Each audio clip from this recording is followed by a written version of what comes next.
Sevgili izleyenlerimiz merhaba. Diyalog Medya Gündem Özel programında sizlerle birlikteyiz. Diyalog Medya Grubu Genel Yayın Yönetmeni Sayın Reşat Akar'la birlikte. Evet, bugün ele alacağımız konular ilk olarak hükümet ortağı 3 partide bu yıl içinde kurultaya hazırlanıyor. UBP'nin kurultayı Eylül ayında gerçekleşecek. Son günlerde mal varlığı ile ilgili haberlerde gündem olan Bayındırlık ve Ulaştırma Bakanı Erhan Arıklı da kendisine yönelik saldırıların kurultay öncesine isabet ettiğini söyledi. YDP'nin kurultayı Mart ayında gerçekleşecek. Turizm Bakanı ve Demokrat Parti Başkanı Fikri Ataoğlu da kurultayın yakın tarihte gerçekleşeceğini söyledi. Detaylarını konuşacağız. İkinci konumuz, güneyden kuzeye akaryakıt için yüzlerce Kıbrıslı Rum geçiş yaparken son 2 günde kuzeyden güneye et alımı için geçişlerde aşırı bir yoğunluk yaşanıyor. Bugün Metehan sınır kapısında bazı araçların KKTC gümrük memurlarınca arandığı,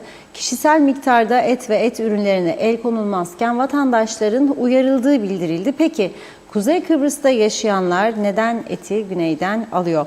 Bir diğer konumuz, asgari ücretin yanı sıra elektrik, telefon, kira ücretlerinde meydana gelen artışlar nedeniyle geçim zorluğuna düşen vatandaşların alışveriş yapamaz duruma gelmesi esnafı da zora soktu. Konuyla ilgili olarak esnaf röportajlarımızı yayınlayacağız. Dördüncü konumuz, kamu görevlilerinin Ocak ayı sonundan itibaren alacakları maaşlar belirlendi. En düşük işçi maaşı 34.430 lira olurken müsteşar maaşı 92.760 lira. Cumhurbaşkanı ise 149.315 lira oldu. Ayrıntılarını ele alacağız. Son olarak Güney Kıbrıs'ın geçtiğimiz yıl içinde 3.845.000 turist ağırladığı açıklandı. Kuzey Kıbrıs'a ise 11 ayda gelen yolcu sayısı 1.687.000 oldu. Yine detaylarıyla ele alacağız süremiz el verdiğince. Evet, buyurun Reşat Bey. Evet, herkese hayırlı günler dileyerek başlayalım. Bugün iç siyasetle başlıyoruz. Son günlerde zaten biliyorsunuz koalisyon ortaklarından Yeniden Doğuş Partisi'nin Genel Başkanı, Bayındırlık ve Ulaştırma Bakanı Sayın Erhan Arıklı'nın mal varlığındaki değişim 2022'den bu yana değişim gündeme gelmişti. Halkın Partisi Genel Başkanı Sayın Kudret Özersay bunu gündeme getirmişti. Daha sonra Erhan Arıklı Bey mal varlığındaki değişimi sosyal medya hesabından açıkladı. Ardından Meclis Başkanlığı'na da sundu bu değişimi. Fakat Kudret Bey bu değişimin 1 aylık süre içerisinde, yani Meclis Başkanlığı'na her değişim olduğunda 1 aylık süre içinde bildirmesi gerektiğini belirterek Meclis Başkanlığı'nda bunu talep etmediğini dikkate alarak başsavcılığa şikayette bulunmuştu. Hem Sayın Arıklı'yı hem de Meclis Başkanlığı'nı başsavcılığa şikayet etti Kudret Bey ve soruşturma açılmasını istedi. Bu soruşturma ne aşamadadır? Kudret Bey ile canlı telefon bağlantısı kuracağız bugün. Ona soracağız. Bakalım aradan geçen 2-3 günlük süre içerisinde var mı? Bu arada Erhan Arıklı Bey de kurultay öncesi bu saldırılar tesadüf değil diye bir açıklama yaptı. Ona da ulaşmaya çalıştık. Arkadaşlarımız da aradı. Kendisi bizi dinliyorsa şu anda onunla da bağlantı kurmak istiyoruz. Şöyle diyor Erhan Bey: son günlerde şahsıma ve Yeniden Doğuş Partisi'ne yapılan saldırılar tesadüf değildir diyor. Partimiz kurultay öncesinde yıpratılmaya çalışılıyor diyor. Bu açıklamayı partisinin 4 yol bölgesinde gerçekleştirdiği toplantıda yapıyor Sayın Arıklı. Oldukça kalabalık olmuş toplantı. Büyük bir ilgi varmış. YDP'nin hükümet içerisinde iş şartlarıyla takdir toplayan bir partidir diyor Sayın Arıklı. Ve kurultay tarihi de yaklaştı. Dolayısıyla diyor bu kesimler bize saldırıyor. Yeniden Doğuş Partisi'nin giderek kökleşip büyüdüğünü gören kesimler bundan rahatsız diyor. Parti içerisinde huzursuzluk yaratmak için operasyon yapıyorlar. Verilemeyecek hesabımız yok. Bu kesimlere en güzel cevabı halkla bir araya gelerek sığmayarak, salonlara sığmayarak veriyoruz diyor. Ve şöyle diyor, bu hükümetin alternatifi erken seçimdir. Siyasette 24 saat çok uzun, 5 sene ise diyor çok kısadır. Teşkilatımız bir erken seçime hazır olmalıdır diyor. Şimdi tesadüfe bakın.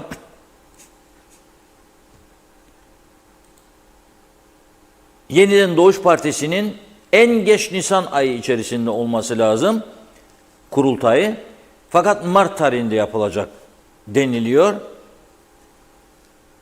Demokrat Parti koalisyonun iki küçük ortağından bahsedelim.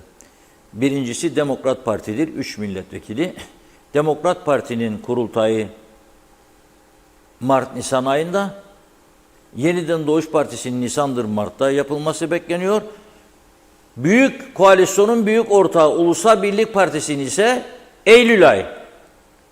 Yani her üçü de sancılı bir süreçten geçiyor. Tabii Yeniden Doğuş Partisi'nde Erhan Bey'e rakip çıkacak mı, var mı? Şu an net bir pozisyon yok. Ama Demokrat Parti'de böyle bir gelişme olabileceği belirtiliyor. Bugün bir yazı çıktı. Bir arkadaşımız, o yazının metni de gelecekti bana. Bekliyorum. Demokrat Parti'de bir hesaplaşmanın olacağı belirtiyor. Şimdi Ulusal Birlik Partisi açısından baktığımızda şu anda öne çıkan 2 tane aday var. Başbakan Ünal Üstel ve eski uzun süreli bakanlardan Hasan Taçoy. Bu ikisinin adaylığı kesin. Yani Hasan Taçoy kurultayda aday olacağını açıkladı. Ünal Üstel Bey de meydanı boş bırakmıyor tabii. Partinin abisi diyerek seçim kurultayda ön sırada çıkan adaylar bir süre geriye alınmış. Ünal Bey de öne çıkmıştı. Dolayısıyla öne çıktıktan sonra tahmin edilen süreden de daha uzun süre hükümeti götürebiliyor. Çünkü Ankara ile de ilişkileri son derece iyi. Dolayısıyla Ünal Bey yeniden aday ve kazanabilmek için de çok yoğun bir şekilde çalışıyor. Hafta sonu, hafta arası demiyor, o köy senin, bu köy benim geziyor. Hasan Taçoy da basın bürosu kurdu. O da sık sık bildiri yayınlıyor, açıklamalar yapıyor. Aday olduğunu net bir şekilde ortaya koyuyor. Ortada ikisi ama kulislerde 2 farklı isim daha var. Yani bir Ekonomi Bakanı Olgun Amcaoğlu'nun adı geçiyor. Bir de Eğitim Bakanı Nazım Çavuşoğlu'nun adı geçiyor. Aday olabilecekleri konusunda. Ama netleşmiş bir durum yok. Tekrar ediyorum. Netleşen 2 aday var. Yeniden Doğuş Partisi'nde Erhan Arıklı'ya rakip çıkar mı? Şu an net bir şey yok. Ama bugün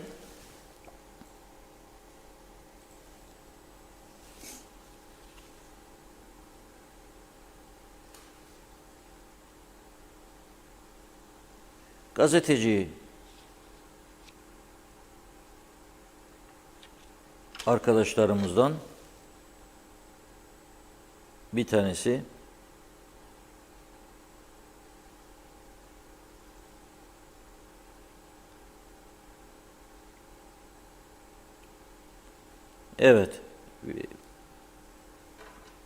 Levent Özadam'ın bir köşe yazısı var.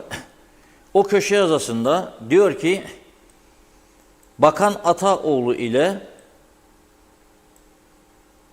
bir telefon görüşmesi yaptık. Sonra ofisime kahve içmeye geldi diyor.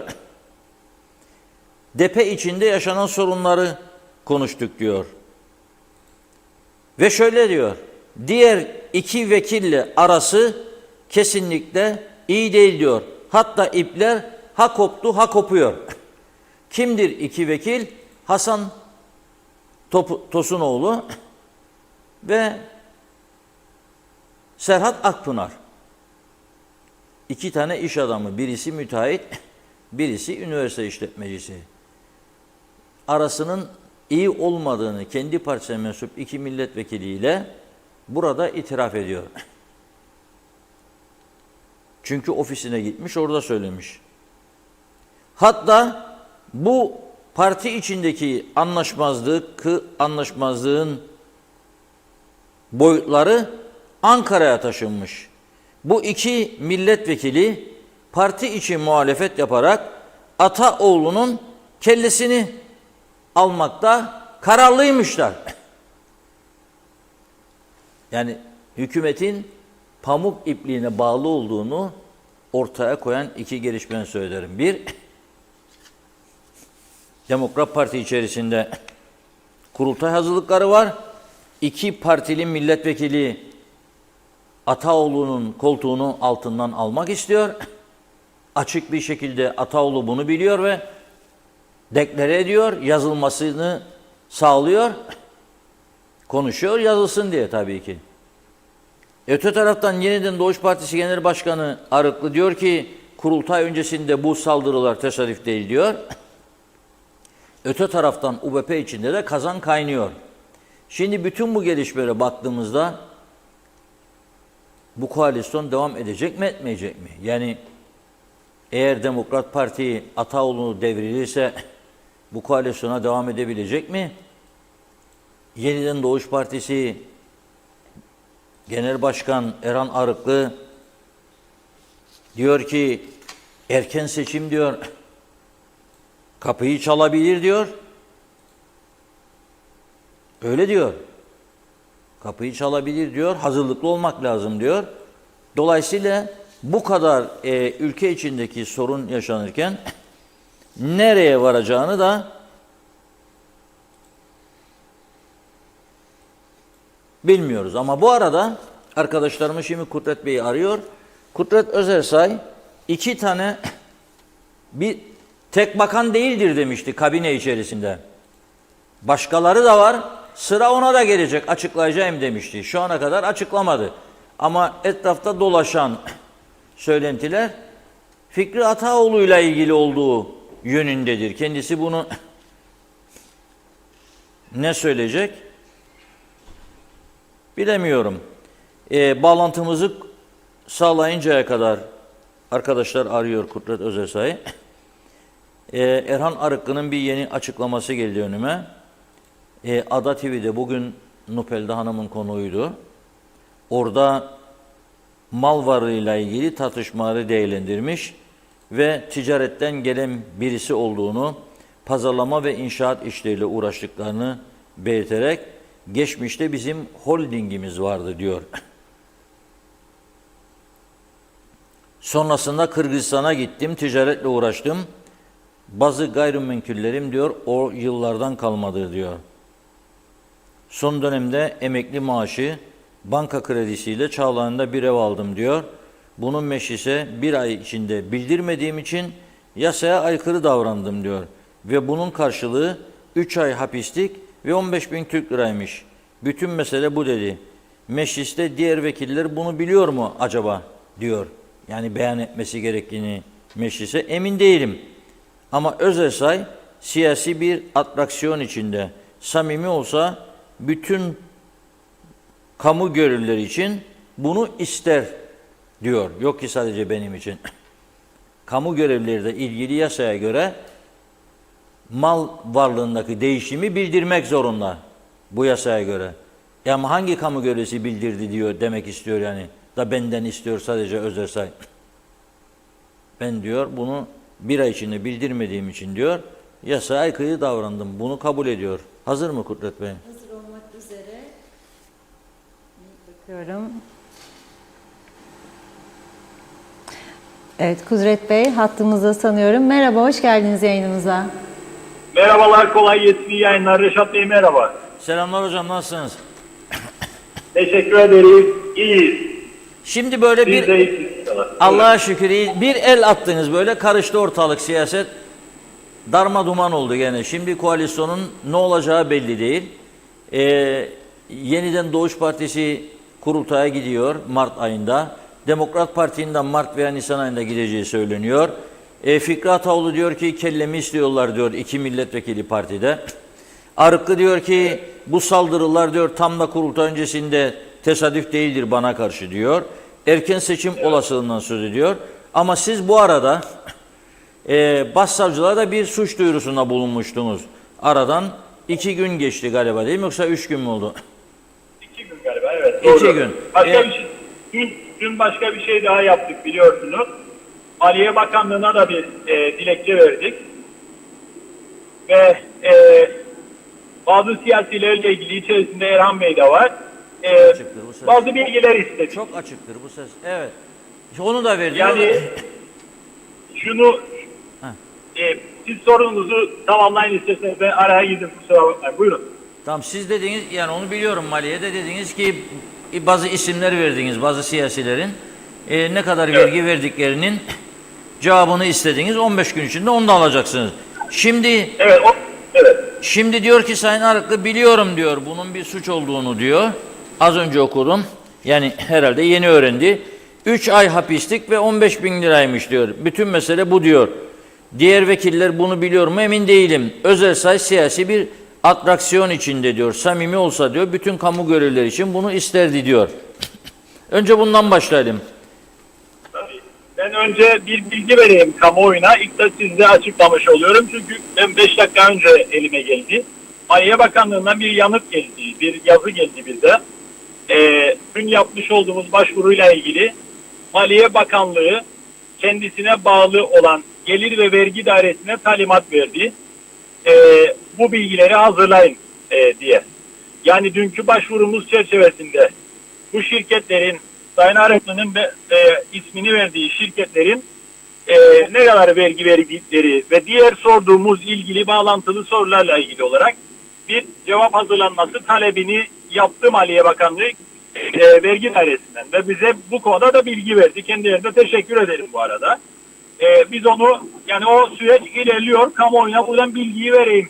Öyle bir açıklamacık yaptık da bir şey yaptık görünsün diye değil. Takibini yapıyoruz yani biz bu işlerin. Kamuoyuna da bilgi veriyoruz. Bu birinci nokta. Süreç ilerliyor.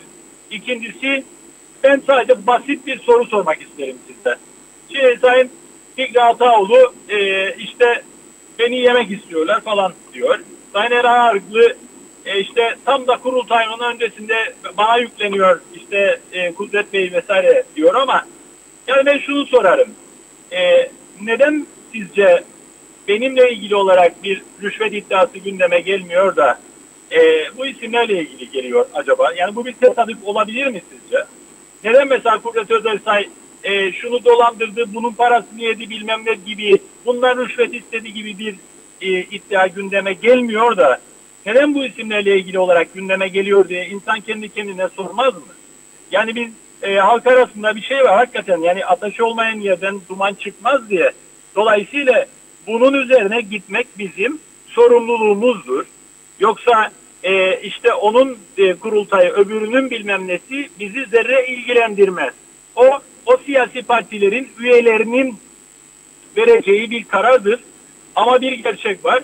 Bir yanda Sayın Fikri Ataoğlu ile ilgili olarak açıkça kamuoyunda yapılmış bir rüşvet iddiası var ve daha önce de başka şeyler söylendi ama burada olayın içerisinde yer aldığını iddia eden kişi çıkıyor diyor ki bu kadar para istedi benden diyor. Ve üstelik de yanında da bir tane tanık vardı diyor. Şahidim de var diyor. Biz de gittik polise şikayet ettik. Polis bu konuda bir tahkikat başlattı. İfadeleri aldı. Tanığın da ifadesini aldı. Süreç devam ediyor şu anda. Yani şunu mu istiyor acaba Sayın Erhan Arıklı veya Sayın Fikri Ataoğlu? Böyle birileri filan benden para istediği vesaire denildiğinde bunlar normalleşsin. Normaldir canım para isteyebilir vesaire. Geçelim bunları. Hiç üzerinde durmayalım. Üzerine gitmeyelim. Bunu mu istiyor yani? Bu iki arkadaşımız. Dolayısıyla söz konusu değil. Eğer sorumlu siyaset yapacaksak hakikaten şeffaflık ve hesap verebilirlik diye lafları ağzımıza doluyorsak bunun gereğini yapmamız lazım. Ben bir muhalefet partisi başkanıyım. Halkın Partisi olarak ben eğer şeffaflığı önemsediğimi, hesap verilebilirliği önemsediğimi söylüyorsam, bu gibi iddialar ortaya çıktığında üzerine gitmek zorundayım. Sadece ben tercih ettiğim için değil. Halkın Partisi bunun üzerine gitmek zorundadır. Esas sorulması gereken soru, meclisteki muhalefetin bunun üzerine neden gitmiyor olduğudur. Anlatabiliyor muyum? Demokrasinin gereği olarak muhalefetin bunun takibini yapması sorumluluğudur demokrasinin gereği olarak. Şimdi baktığınız zaman sadece Fikri Bey ile ilgili iddia değil ama Erhan Bey'in de elektrik kurumu kendi bakanlığına bağlı olduğu dönemde ihalesiz defalarca alım yapıldığını herkes biliyor. Bu ihalesiz alımlar sırasında bir komisyon veya bir rüşvet meselesinin gündeme gelmiş olma ihtimali çok yüksektir. Dolayısıyla tabii ki bunları araştıracağız biz. Yani Sayıştay'ın hazırladığı raporlar sadece içerisinde geçen rakamlar ve yapılan tespitler gösteriyor ki birilerinin aracılığı veya arabuluculuğu ile bu yakıtlar alınmış ihalesiz ve bu yakıtlar taşınmış ihalesiz. Buralardan birilerinin para yemiş olma ihtimali var madem ki ben muhalefet olarak bunların üzerine gitmek zorundayım.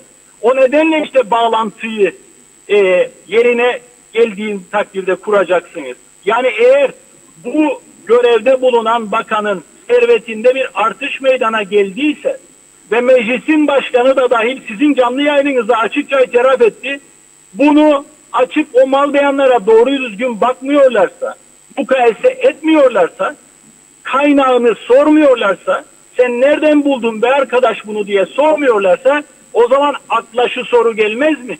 Yani bu alımlardan, bu yakıt alımlarından ve benzeri şeylerden eğer birileri bir komisyon aldıysa bu zenginleşmenin kaynağı o olabilir sorusu akla gelir. Bu sorunun üzerine gitmek muhalefet partisi başkanı olarak tabii ki bizim görevimizdir. Onun için bunu yadırgamamaları gerekir ve tesadüf müdür bugün hem Demokrat Parti'nin hem de Yeniden Doğuş Partisi'nin hükümetle olan ilişkilerinde sürekli bir menfaat pazarlığı söz konusudur. Hükümetle olan ilişkilerinde kurulması aşamasında bakanlık, daire, fon ve benzeri pazarlıklar söz konusudur. Rantın paylaşılması söz konusudur ama sadece bu değil. Hem Demokrat Parti'nin hem Yeniden Doğuş Partisi'nin kendi içinde de milletvekilleri ve parti başkanları arasında o anlamda bir rant kavgası devam ediyor. Onları görüyoruz şu anda. O yüzden bu açıdan ciddi bir benzerlik vardır ve ateş olmayan yerden duman çıkmaz. Söylediğimiz budur. Peki ben şunu söyleyeceğim size. Bu Maliye Bakanlığı tabii bu vergi şeylerini araştırıyor. Aslında bunu siz de yapabilirsiniz. Ben size bir şey vereyim bu konuda. Resmi gazeteye çıkan şeyi alırsınız. Vergi listesini tarama yaparsa isim yazdığınız bütün isim. Ben dün arkadaşlarla bir 10-15 isme baktım. Keşke bir farkla bu söylediğiniz ülkede kurulan ve faaliyet gösteren şirketlere ilişkindir. Eğer bir bakan yurt dışında kurulmuş bir şirkete hisse ortaklığı varsa ve oradan bir geliri varsa bu söylediğiniz listelerde o yer almaz. Onun için bakanlıktan talep ettik bunu. Ben anlıyorum söylediğinizi ama bu ülkede faaliyet gösteren ticaretin içinde olan bir şirketle ilgili olsa evet ne kadar vergi verdiğine bakabilirsiniz. Ama bunlar öyle değil.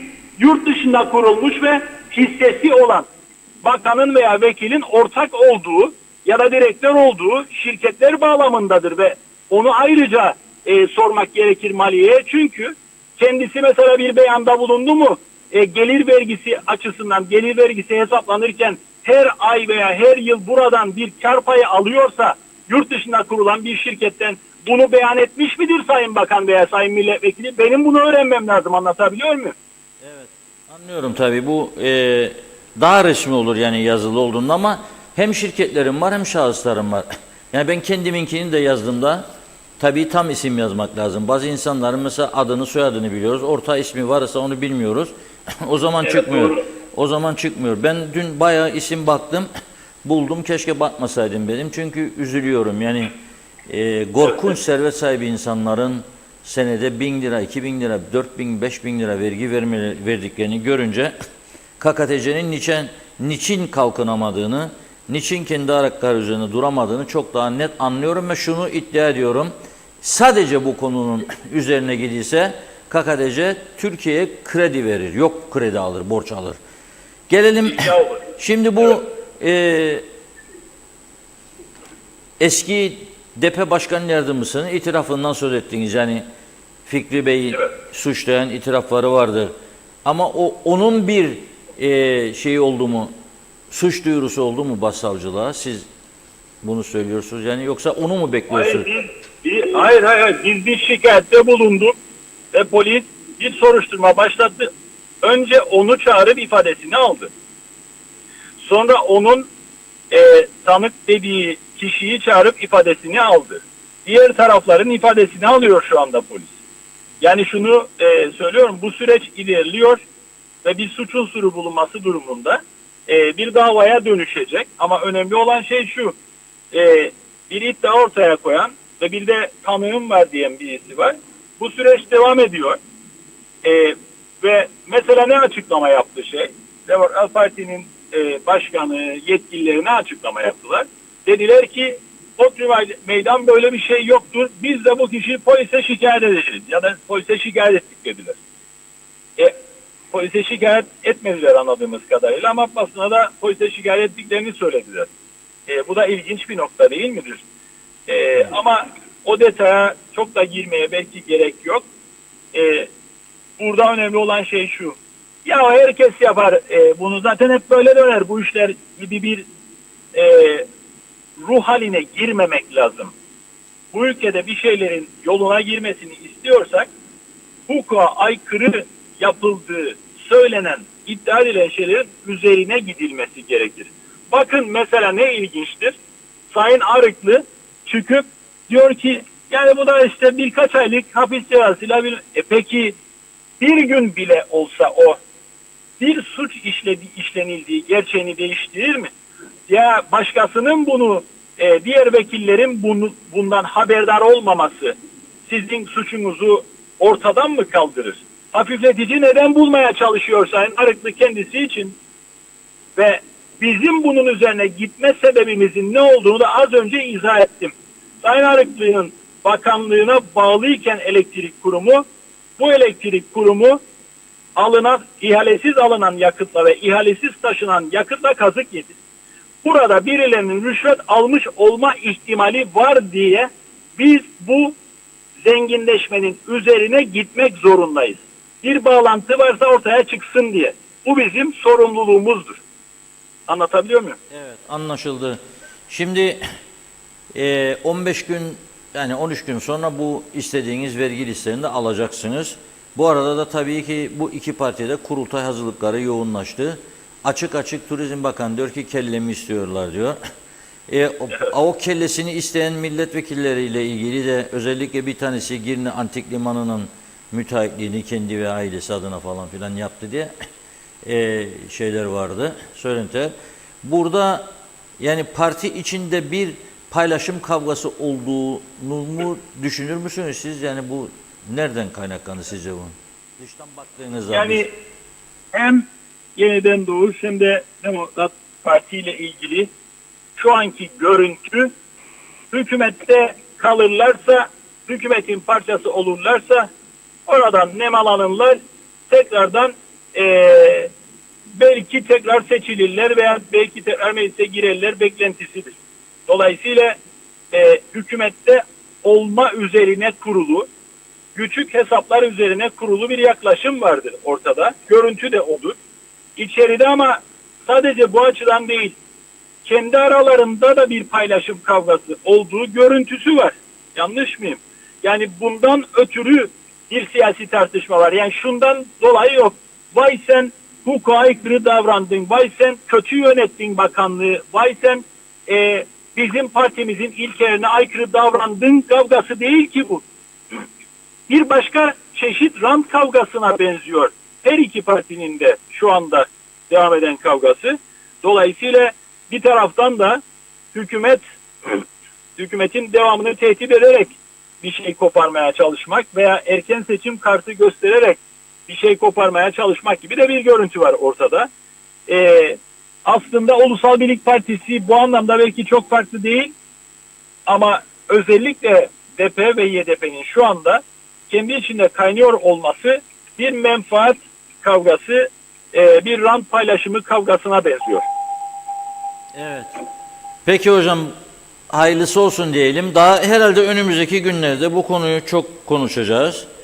Bu konuyu ve bağlantılı konuları artık konuşmamız ve sonuç alıcı bir biçimde yol kat etmemiz gerekir. Ben bir kez daha programın başında söylediğimi tekrar etmek istiyorum. Vergi ödeyip ödemedikleri, bu geliri elde ettiler ama devlete vergisini verdiler mi gerçekten meselesini Maliye Bakanlığı'na sorduk ve Maliye Bakanlığı vergi dairesine bunu bu çalışmayı yapıp bu bilgiyi versin diye talimat verdi. Bize de bugün bilgi verildi. Kamuoyuyla biz adım adım bu süreci paylaşacağız. Daha başka adımlarımız da olacak. Yarın ola hayır ola. Evet, teşekkür ediyoruz Sayın Özesay, sağ olun. Çok teşekkürler. İyi yayınlar dilerim. Sağ olun. Teşekkür ederiz. Evet, bugün Erhan Arıklı Bey de şimdi yazdı bana. Bakanlar Kurulu toplantısı varmış. Dolayısıyla kurul toplantısı olduğu için canlı yayınımıza katılamıyor. Başka bir gün alırız kendisini. Zaten sabahleyin çıktığı programın özetini okudum size az önce. Ne söylediklerinin özeti vardı orada. Şimdi tabii bu rüşvet meselesi, iddiaları diyeceğim ben tabii. Çünkü kanıtlanmış bir şey ortada yok. Kanıtlandığı zaman ancak daha farklı bir boyut kazanır. Tabii ortada ciddi iddialar var. Ama vatandaşların gözüne göre de, yani bakanlar düzeyinde demiyorum ama kamuda, resmi kurumlarda, kuruluşlarda vatandaş ne düşünüyor acaba? Rüşvet var mı, yok mu? Varsa niçin var, yoksa niçin yok? Bu konuda yaptığımız bir röportajlar var halkla. Arkadaşımız Ömer Kadiroğlu yaptı. Onu sizlerle izleyelim. Kamuda ve siyasette yolsuzluk olduğuna inanıyor musunuz? İnanıyorum. Neden? Çünkü yolsuzluk dediğin zaman yani kamuda yolsuzluk kamuda da var. Normal şeyde de var yani. Özelde de. Özelde de var yani. Konuda yorum yapmak istemiyorum. Neden? İstemiyorum. Yani bu her ülkede vardır, burada da vardır yani. İnanıyorsunuz. İnanıyorum tabii. Neden böyle bir... Yani neden dolayı? Mesela ben 30 yıldan beri buradayım, her şeyimi ödüyorum. Hani şurada Magosa'nın yollarını görüyorsunuz. Yani bir şey söylemeye gerek yok zaten. Baktığınızda görüyorsunuz zaten her şeyi. Kamu ve siyasette yolsuzluk var mı? Şimdi biz esnafız, ticaretle uğraşıyoruz. Yani çok yorum yapamayacağım buna ya. Yok mu? Evet. Memleket bitti zaten. Mutlaka vardır. Olmayan ülkede yoktur. Onu bilemeyeceğim. Yani şimdi ne bileyim şimdi bu devlet hükümete bakacak olursan her şey mümkün olabilir. Ben bilmiyorum belki de. Vardı da diyemem. Yok, vardı da. Peki Vardır. neden böyle düşünüyorsunuz? Gözle görünür yani. Yani doğru değil. Yaşananlardan. Yaşanlardan dolayı ortaya çıkıyor daha yeni. Yani her zaman duyuyoruz ama olup olmadığı konusunda şimdi kimsenin üzerine bir herhangi bir suç atıp da veya suçlayıp da konuşmak bilmeden olmaz. Benim o konuda bir bilgim yok. Mutlaka vardır. Yani mutlaka vardır ama tabii kimseyi suçlayamazsınız. Bilmediğiniz bir konuda hakkında. Yani tabii ki mutlaka insanlar bir şeylere ihtiyaçları vardır veya bir şeyleri yaptırabilmek için birilerine ihtiyaçları vardır. O da dolaylı yollardan yapılıyordur mutlaka. Haberlerde duyduğuma göre var. Yani elimde kesin bir kanıt yok ama varlığını duyuyorum. Nasıl değerlendirirsiniz? Yani çok kötü bir durum. Yani bizi bu yöneticiler artık yönetmemesi gerekir. Başka memleketlerden gelip yönetmeleri lazım bizi. Çünkü bizimkiler artık bu işi beceremiyor. Çünkü çok sapıttılar. Vallahi mutlaka var. Şimdi örneğin seçilen milletvekilleri köşeyi dönerler, nasıl dönerler? Yani ben bir türlü anlayamadım. Biz mesela aile olarak karı koca çalıştık yıllarca ve bizim herhangi bir birikimimiz yok. Bunları duyarız bazen, zaten Geçmişte başbakanı yapan kişi bile milyoner oldu, kaçtı, bir türlü gelemiyor bu taraflara. Demek ki yani eski durumları da göz önünde tuttuğumuz zaman bu dediğiniz şeyde mutlaka vardır. Peki ülke neden bu hale geldi? Vallahi şimdi bunu birazcık böyle 3-5 cümleyle söyleyeyim size. Bu siyasi ortamda bizde yani başka ülkelerde de olabilir de biz kendi ülkemize bakalım. Herhangi bir vatandaşı elinden tuttuğunuz zaman muhtar yapabilirsiniz, müdür yapabilirsiniz, hele koordinatör yapabilirsiniz. Her şeye götürebilirsiniz kendisini, hatta milletvekili de yapabilirsiniz. Ama idareci yapamazsınız. İdarecilik bir sanat işidir. Sanat. Yani bu siyasilerin %90'ında idarecilik vasfı yoktur. İşte bunlar o yüzden böyle oldu. KKTC'de nasıl diyeyim sana? Aynı Türkiye'den nasıl yurt dışından göç geldi Türkiye. KKTC'de de aynı o şekil oldu. Doldu burası halktan. İnsan insandan geçinemiyor yani. Kontrolsüzlükten. Ülke neden bu hale geldi? Bunu büyüklerimize sormak lazım. Bu memleketi idare edenlere sormak lazım. Değersizlikten, yani insanlara değer vermedikten sonra bu şekilde gidiyor. Mesela şu anda baktığınızda dediğim gibi ben turizmdeyim. 3. sınıf ülke vatandaşı çok. Niye? Onu getiriyorsun, sana değer vermiyor, seni başka yere yöneliyor. Sen de dışarıya yöneliyorsun bu sefer. Yani doğal olarak değer olmuyor. Dediğimiz gibi, hani sizin söylediğiniz gibi bir şeyler oluyor. O ülkenin bu durumuna baktığımız zaman neden bu hale düştük? Geniş kapsamlı bir soru ya. Yani idarenin kararlarının sağlıklı olmayışından olabilir. Yani bir de ne anlamda bu duruma düştüğümüz, yani ekonomik anlamda, yani insanların alım gücü anlamında. Genel anlamda yani bu piyasanın hareketlerinin kontrol edilememesi sıkıntı yaratıyor insanlarda. Asgari ücret artar artmaz doğru orantılı bir şekilde raf fiyatları yükseliyor. Yani asgari ücret artacağına bence raf fiyatlarını daha böyle standart tutup veyahut da daha aşağıya çekebilme imkanları olabilirse vatandaş daha rahat eder. Baştakaların idaresizliklerinden neden bu hale geldi? Yönetimden. Yönetimden tabii. Evet. Düzelir mi sizce? Yok düzelmez, mümkün değil. Yok. Bak görmen piyasayı ne oldu? Bana göre siyaset değişik bir şeydir. Her gelen öncekinden alışır çalmasını. Dolayısıyla çalma devam eder. Çalma bitmez. Düzelir mi? Düzelmez. Öyle bir inancımız. Öyle bir inancım yoktur benim. İktidarın yüzünden. İktidar, muhalefettekiler. Başka açıklaması yok. Tabii siyasiler tabii. Daima biz bir kişiyi destekledik değil. Tutup da bu partiyi bırakalım ya bir diğer partiyi deneyelim. Sürekli bir parti zorunda mıdır? Doğru değil. Hep aynı adamlardır değil. Mecliste. Yaptığımız yanlışlardan Dolayıdır. Çünkü bak genelde 50 yaşına geliyorum aşağı yukarı. Görürüm siyasette hep yeni adam yok. Hep eski adamlardır. Doğru değil. Doğru mu doğru değil onu söyleyin. Yeniliklere biz vermediğimiz sürece bu daima da devam edecektir. Bu yok. düzelir mi sizce? Biraz zor. Yeni birileri gelirse Belki. Ülke bu duruma neden düştü? Dış ülkeden gelenler çok. Özellikle Pakistanlılar, Afganistanlılar, Türkiye'den gelen belli bir kesim. Onu da söyleyeyim size. Yani sadece onları kötülemiyorum. Gittikçe Kıbrıs'ı düzenini bozuyorlar. Bu da bizim Türk milletinden kaynaklanıyor. Açıkça söyleyeyim. Biz çünkü işimizi doğru dürüst yapmıyoruz. Hep biz Türk milleti olarak sahtekarlığa, düzenbazlığa, başka şeylere yöneliyoruz. Ne oluyor? Biz öyle yapınca başka insanlara ihtiyaç oluyor. Başka insanlara ihtiyaç olunca da işte böyle Kıbrıs'ın bu güzel hali gittikçe bozuluyor. Gittikçe sistemi de insanların sevgi saygısı da bozuluyor. Hırsızlıklar çoğalıyor.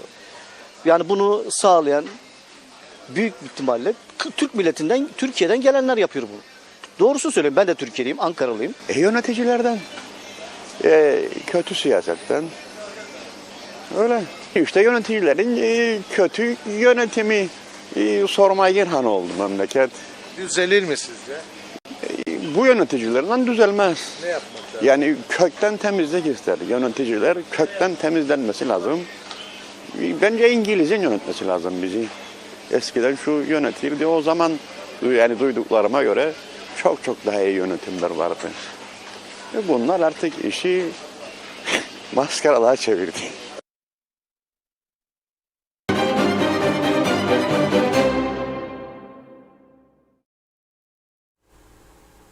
Evet, vatandaşların ezici bir çoğunluğu görüyorsunuz.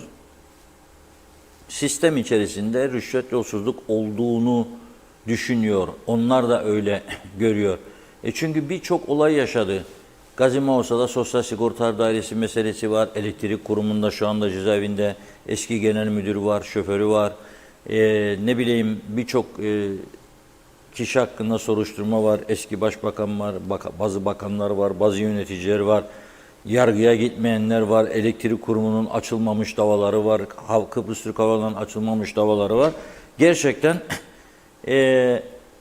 vatandaşlar bunlara baktığı zaman öyle değerlendiriyor.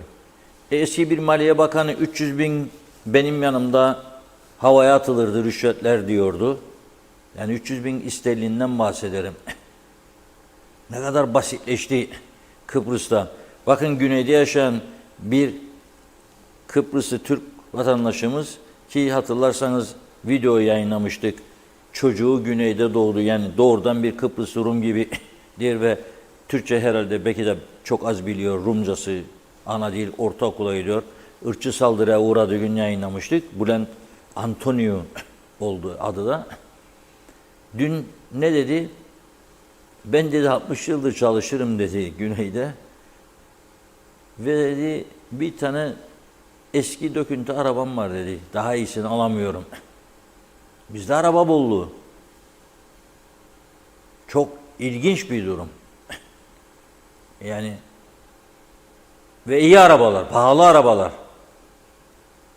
Şimdi buna baktığı zaman insanlar gelir ve gider meselesi var.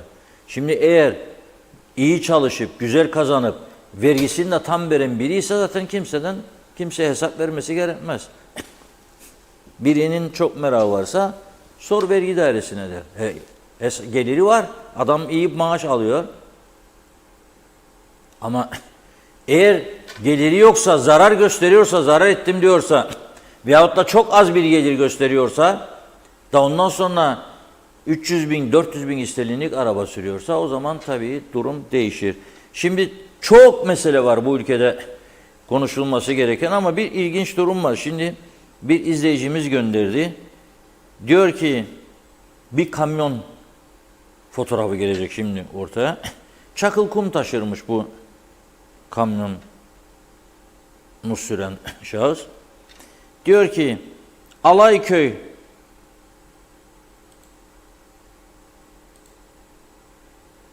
de diyor trafik ışıklarını geçince önümde giderdi bu kamyon.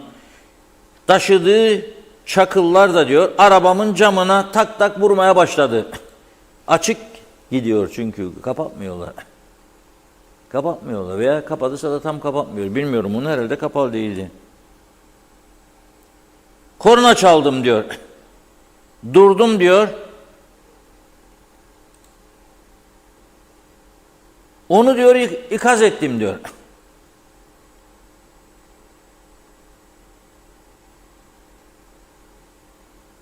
Yanımda eşim de vardı diyor.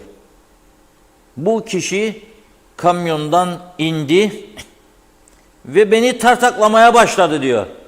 Kanser hastasıyım. Üstüme dokunma dedim. Patronunu da tanırdım diyor. Aradım, anlattım. Bu da diyor başımıza geldi diyor. Ben de buradan aktarıyorum. Yani hem sen Çakılkumtaşı uymayacak kurallara, düşecek benim arabamın camına, ikaz edince de ineceksin beni döveceksin. Bu neredendir ya? Bu neredendir bu? Bu devlet korkusunun olmamasındandır. insanlarda. Yani herkes istediğini enip döver mi? Aha bugün nitekim öyle oldu. Bugün de bir tane Afrikalı 3 tane polisi dövdü mesela. 3 tane polisi dövdü bugün. Ve polislerden biri kadın parmağını kırmış. Parmağını kırdı kendisine. Yani sen fayda sağlayacaksın diye getirin. Bu fayda sağlayacağını düşünerek getirdiklerin sana daha büyük zarar veriyor.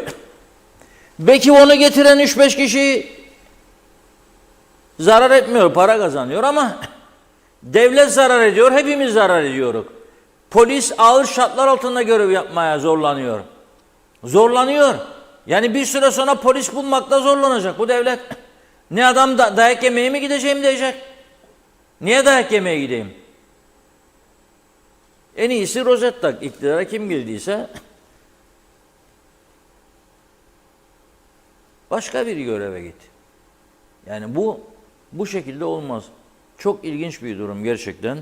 Ve tabii ki içimizin yandığı bir konu da bugün ilginç, pahalılıkla ilgili röportajlarımız vardır ama çok ilginç şeyler de var. Kelleyi koydum fırına diye bir şarkı vardı ya. Bakalım kelle bizde kaça, güneyde kaça, yemek fiyatları ne olmuş? Az sonra onu izleyeceğiz birlikte, röportajları da üzerinde de konuşacağımız çok şey var. Önce mesajlara bakalım. Buyurun. Teşekkür ederek başlayalım. Emine Mülayim, Zeliha Adaman iyi yayınlar diliyor. Osman Rakibet, Erol Topçu, Metin Maraşali'de, Türkan Gül Kemal'de. Mehmet Uluçaylı, Girne Değirmenlik yolunu kullanan yol ağır tonajlı araçlardan dolayı çökmüş. Yol kazaya sebebiyet verecek bir durumda, yetkililere duyurulur duyarlarsa. Nurcan Uzmaner, Mısırlısoy iyi yayınlar, hayırlı akşamlar diledi. Teşekkür ediyoruz. Osman Mene'de, Selim Çetil'de iyi yayınlar diliyor. Ali Dereseven, milli yemeklerimizden biri olan eti insanlarımız yiyemez duruma geldi. Başka bir komşumuz yok.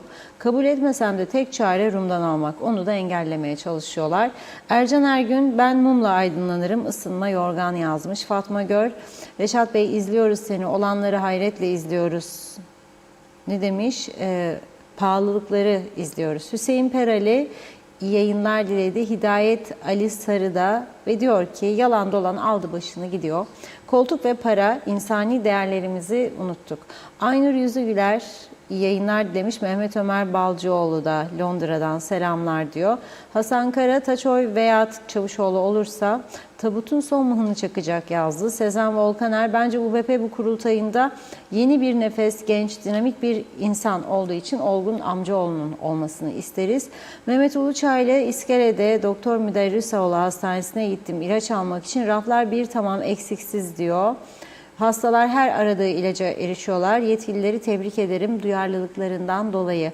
Aytaç Bey iyi yayınlar diledi. Ali Dereseven, kongreleri yani koltukları için harcadıkları emeğin %5'ini halkımız için harcamıyorlar.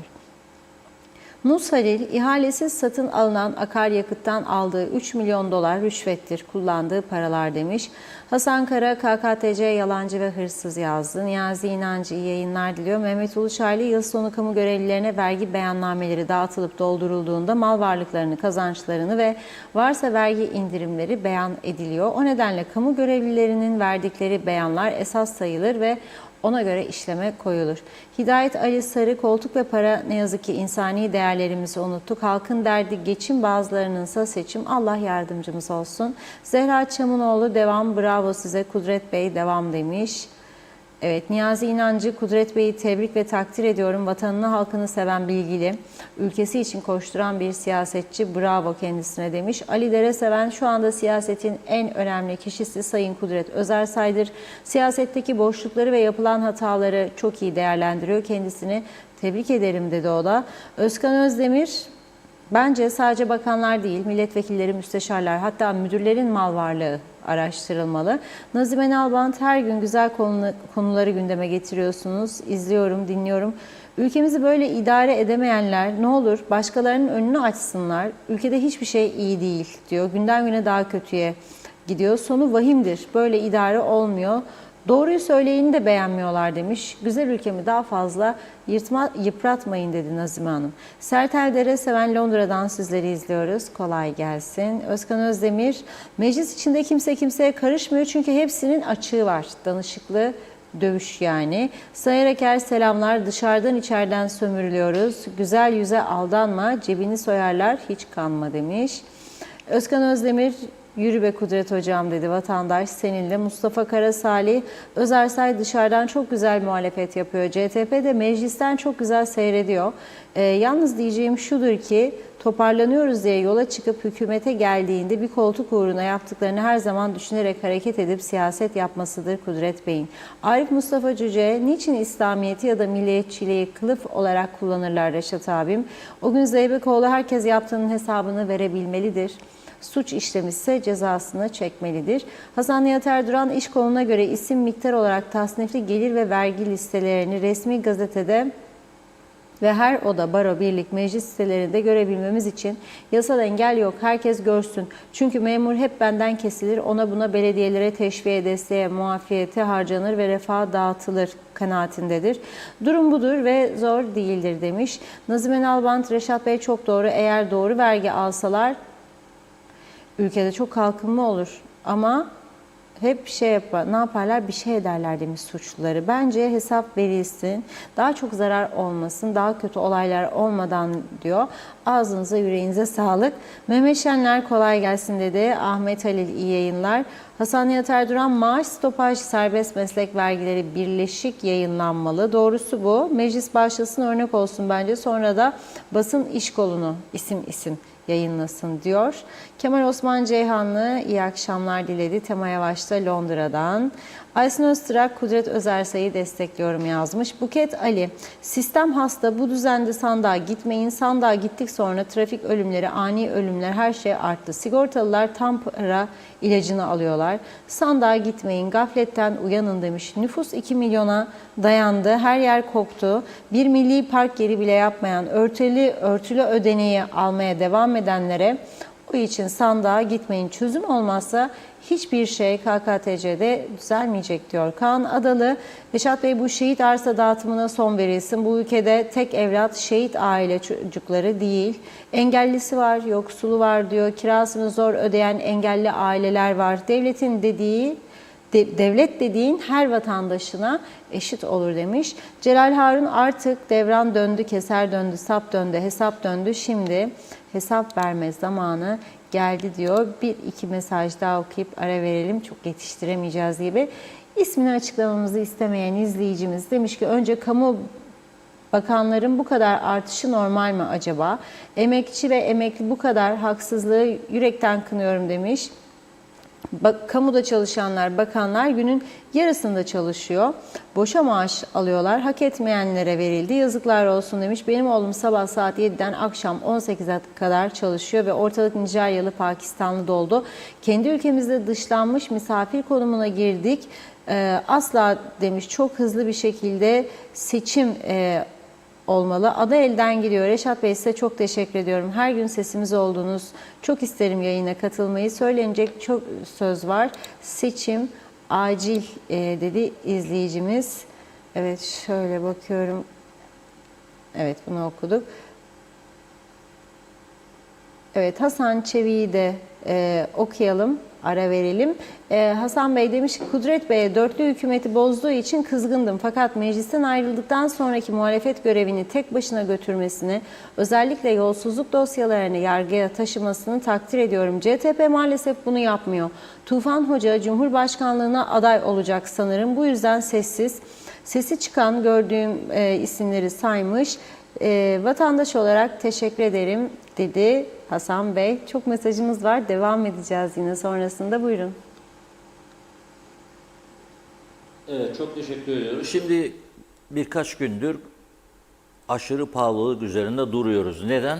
Çünkü hem vatandaşlarımız artık geçinmekte zorlanıyor hem de bu pahalılık nedeniyle 6 ay bile bulmadan yeni bir maaş zammı gündeme gelecek veya zorlanacak hükümetler.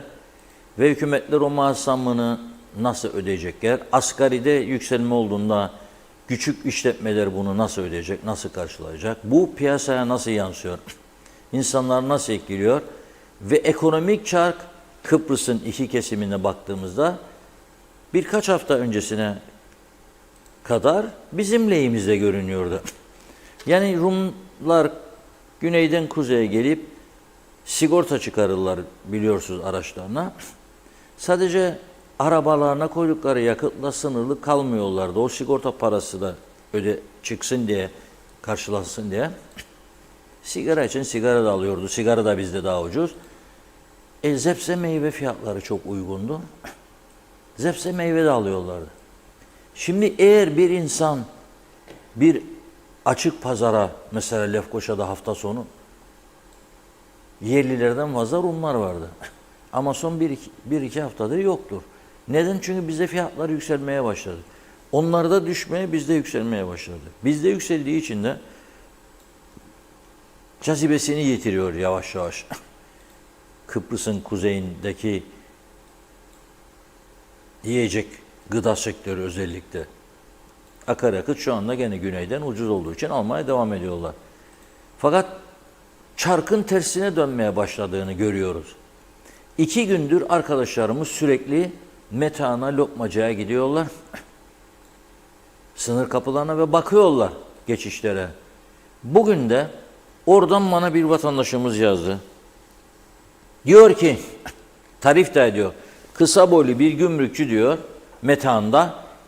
Gelen geçen arabaların diyor bagajlarını açıyor. Bakıyor et var mı, kıyma var mı, tavuk var mı? Demiş ki kendisine niye bakıyorsun ya ama? Biz alamıyoruz Türk tarafından pahalı. Onun için geldik. İhtiyacımızı fazlasıyla aldık. Götürüp koyacağız buzdolabına. Uzun süre yiyeceğiz. Bana yazıyor. Ben de ne aldın diyorum ona. Diyor ki 3 kilo kıyma aldım diyor. 24 euro verdim diyor. 8 euro kilosu. 33 ile çarpacaksınız 1 euroyu bugün. 8 euro kilosu. 264 lira gibi bir para değil mi? 8 tane 3, 24. 3 tane 8 gene 24. 264 lira gibi bir para eder. Bizde kaça? En ucuz kaça bizde? 500 lira. Yarı fiyat. Aynı adayı paylaşıyoruz. Onlar orada bizim yarı fiyatımıza et satıyor ve onlarda asgari ücret 1000 euro, bizde 760 euro. Nasıl olur bu iş? Kimse bu işin sırrını söyleyemiyor bize. Herkes kendi tarafını savunuyor. Hayvancılar haklı olarak ben üretemiyorum, işte alamıyorum, teşvik yok falan. Kasaplar diyor, yok biz değilik diyor. Aracılar var, aracılar mı yiyor? Sonra devam ediyor. 3,5 kilo da pirzola aldım diyor. 34,70 euro da ona verdim diyor. 3 kilo pirzola. Gümrükçüye dedim diyor. Ya ben satmaya almadım ya bunu. Evim için aldım. Bugün diyormuş ki oradaki gümrükçü, Metehan'dan görüntüler vardı. Arkadaşlarımız bugün gitti. Tabii bizim arkadaşımız da görünce yoğunluk var, görüyorsunuz değil mi? Sanki çıkarma varmış gibi et çıkarması başladı şimdi. Kuzeyden güneye et çıkarması. Onun adı bu. Askeri çıkarma değil. Sen teşvik ediyorsun kendisini. Bakınız ne kadar yasaklasanız yasaklayın. Yolunu bulur getirir insanlar. Bir şekilde. Sonra bizim arkadaşlarımız gittiğinde oradaki gümrük memurları yok ya bakmayık falan, bak demişler, bakmıyoruz. Ama bakan vardı. Adam bana yazıyor. Tarif de ediyor. Kısa boylu bir gümrükçü diyor. 3,5 kilo pirzolaya da diyor 34,70 verdim diyor. Sonra ara verip diyor ki kellecik diyor, kellecik 3 euro. 99 lira. 2 adet alırsan diyor 5 euro. O da 165 lira gelir. Bizim Abdullah Su İçmez'e dedik ki git bak bakalım kasaplar bizim kelle satıyor mu, satmıyor mu, kaça satıyor, ne satıyor. Bir de dikkatimi çekti bugün. Sosyal medyada bazı ev yemekleri satan müesseseler tanıtım yapmaya başladı, reklam. Dikkatimi çeken bir reklam vardı. Tavuklu moleya dedi, 150 lira. Şimdi düşündüm, moleya bir ottur. İçinde tavuk da olsa bir miktar, doyar mı adam bir moleyayla, yanına bir pilav istemez mi en azından? Pilav da olursa kaç paradır? Bugün onun için 2 tane farklı tüketim maddesini gündeme getiriyoruz. Bir, kelleyi koydum fırına, pişmedi kaldı yarına diye. Merhum Allah rahmet eylesin Ahmet Becerikli, Kıbrıs'ın Zeki Müren'i derlerdi ona, şarkıcı. Kelle röportajı, sonra da moleya röportajı. Bugün şu kelle sabittir fiyatı. Belediye fiyatı, belediyeden çıkış fiyatı bunun 200 liradır. Biz 100 liraya satıyoruz ve bunun bile alımı olamıyor yani. Bir kellenin fiyatı 100 lira. Kim alabilir? 100 liraya bugün gerçekten yani kim alabiliyor? Günümüzde olduğu gibi et fiyatları her gün artış içerisindedir. Gerçi bugün hariç Kemal Sunal dönemine rahmetlik zama da zam gidiyoruz işte. Bugün insanlar öyle bir duruma geldi. Sadece restoranlar et alabiliyor. Yani halk gelip de yarım kilo 250 gram 300 gram et alabiliyor. Bugün fırın makarna, lazanya, haşlanmış sebzeler, burada fırın kebabımız var. Patlıcan musakka, molihiya, herse, kadın budu, zeytinyağlı kök kereviz, Kıbrıs köfte, tavuk dolma ve çeşitli salata ve haşlanmış sebzeler. Evet Meryem Hanım, özellikle molehiyayı hangi günlerde müşterilere servis ediyorsunuz? Haftanın sadece perşembe günleri. Bazen çok talep olursa cuma günleri de tekrardan pişiriyoruz. Molehiya menüsünün yanında neler var ve fiyatı ne kadar? Menünün yanında pilav, salata, yoğurt olarak servis ediyoruz. 210 TL. Kahve, çay var. Oraya verirsen sevinirim. 210 misal.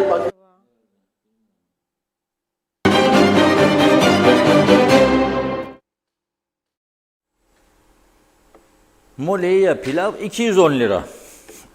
Bir simit, bir çay 60 lira olduğuna göre tavuklu moleya da yanında pilavıyla 210 lira olacak artık. Şimdi mesela